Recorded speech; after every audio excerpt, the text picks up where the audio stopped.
Als Steppen am Fenster saß, sein Blick auf die mit Frost bedeckte Landschaft gerichtet, hörte er ein ungewöhnliches Geräusch.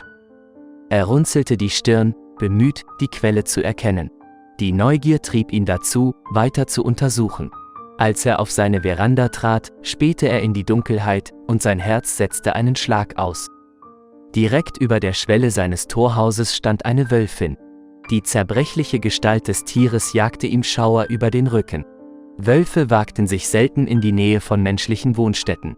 Es sei denn, schwere Umstände zwangen sie zu verzweifelten Maßnahmen. Von Mitgefühl bewegt, zog sich Steppen in sein Haus zurück, sein Geist erfüllt von widersprüchlichen Emotionen. Er wusste, dass das Füttern eines wilden Tieres potenziell seine eigene Sicherheit gefährden könnte. Aber er verstand auch, dass ein gut genährter Wolf viel weniger wahrscheinlich eine Bedrohung für die Dorfbewohner darstellen würde. Er konnte den verzweifelten Hunger, der in den Augen des Wolfes lag, nicht ignorieren. Als er mit einem Stück gefrorenem Fleisch zurückkehrte, näherte sich Steppen vorsichtig der misstrauischen Wölfin. Er legte das Essen sanft vor sie hin, während er einen vorsichtigen Abstand hielt. Der Jäger zögerte einen Moment, bevor er zögernd das Angebot verschlang, ihre Augen erfüllt von Dankbarkeit. Es wurde offensichtlich, dass der Winter für alle Raubtiere im Wald hart gewesen war, da die übliche Beute knapp geworden war. Das Gerücht von den Begegnungen des Försters mit der Wölfin verbreitete sich wie ein Lauffeuer unter den Dorfbewohnern. Aus Furcht vor den Gefahren, die von einem wilden Tier in ihrer Mitte ausgingen, protestierten sie vehement gegen Steppens Handlungen. Die Zeit verging, und als der Frühling näher rückte, wurden die Besuche der Wölfin immer seltener. Die Dorfbewohner freuten sich und glaubten, dass der Raubtier endlich weitergezogen war. Steppen hingegen sehnte sich nach der Anwesenheit seines Waldbegleiters.